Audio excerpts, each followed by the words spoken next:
Hello and welcome to this presentation, the second part of a video series focusing on secret benefits that seniors may be missing out on.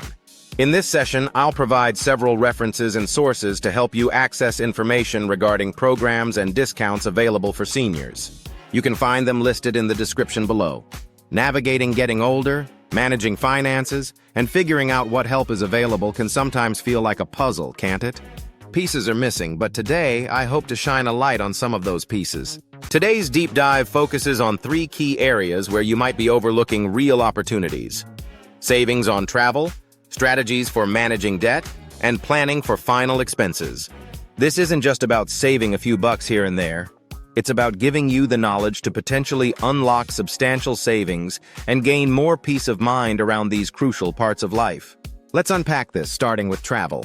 For many seniors, travel is a huge part of enjoying retirement.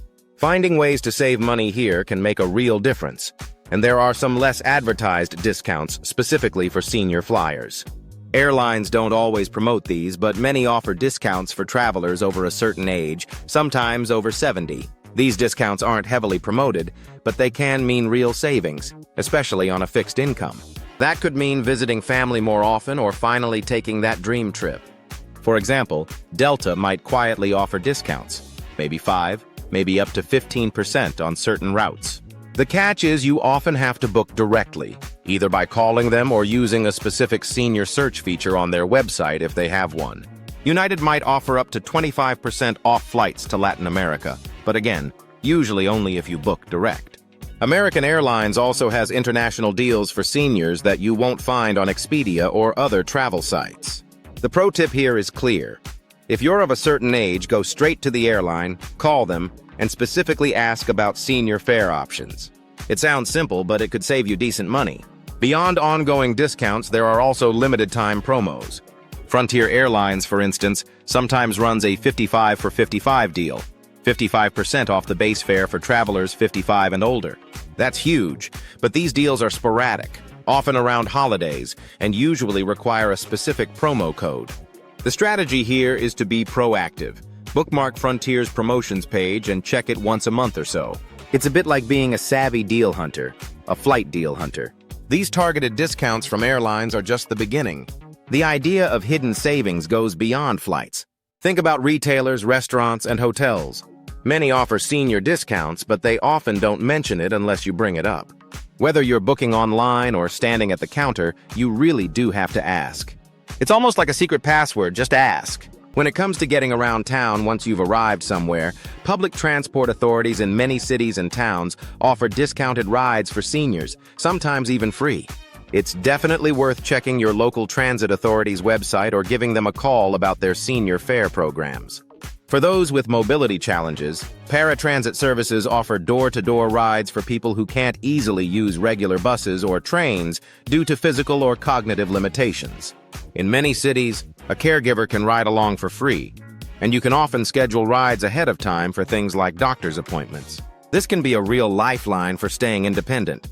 Now, let's shift gears and talk about something that can feel a bit heavier: debt. It's a reality for many, including seniors. Older adults are facing debt more often in retirement as income changes and expenses shift. Dealing with debt on a fixed income can be particularly tough. The main kinds of debt for seniors include housing debt, which can put a strain on finances. Downsizing is one possibility, or maybe looking into a reverse mortgage, but those need very careful consideration and should be discussed with a trusted financial advisor. Reverse mortgages can be tricky, with pitfalls like fees, understanding how the loan balance grows over time, and how it might affect the inheritance you leave behind. Credit card debt is another big one, with some interest rates over 20%, making balances balloon fast if you can't pay them off. For folks over 80, average credit card debt is around $300, and for baby boomers, closer to $200. This really shows the pressure many seniors are under, and underlines why having strategies for managing debt is so important. The crucial first step is to get a clear picture of your financial situation. Track your income, track your expenses, make a list of your debts, and pay attention to interest rates and minimum payments. Just knowing the numbers is huge. From there, build a realistic budget where your income is more than your expenses.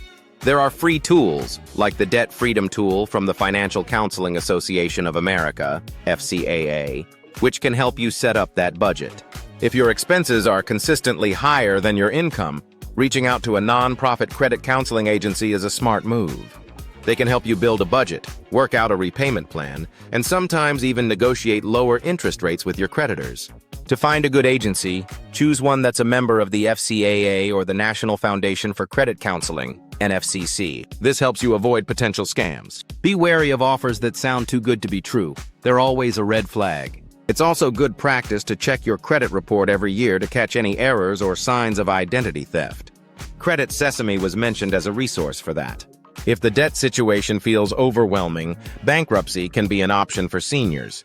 But it's a serious decision that needs careful thought. There are different types. Chapter 7, often called liquidation, involves selling off some assets to pay debts, while Chapter 13 is more like a repayment plan over several years. Many seniors with limited income might qualify for Chapter 7 based on their state's income levels. However, if you own a home and have equity above your state's homestead exemption, a trustee could potentially sell the house to pay creditors.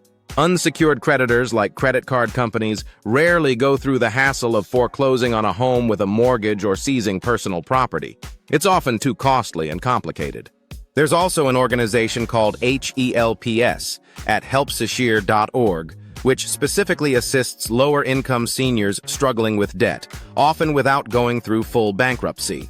They help protect seniors from unwanted contact from debt collectors, acting as a buffer and helping people keep their financial independence.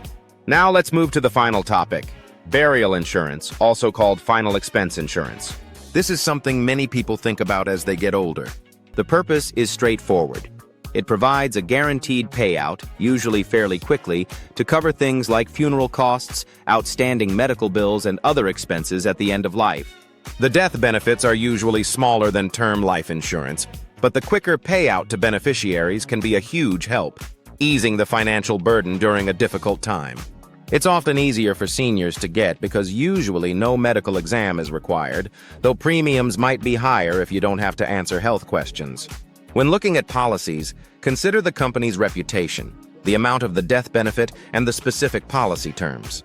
Read the fine print. For example, AARP's burial insurance has a 2-year waiting period, meaning if the policyholder passes away within the first 2 years, the beneficiaries don't get the full death benefit. They usually just get back the premiums paid, maybe with a little interest. This is a crucial factor, especially when compared to other providers like Colonial Penn or Mutual of Omaha, who might offer plans with no waiting period or an immediate benefit. Comparison is key.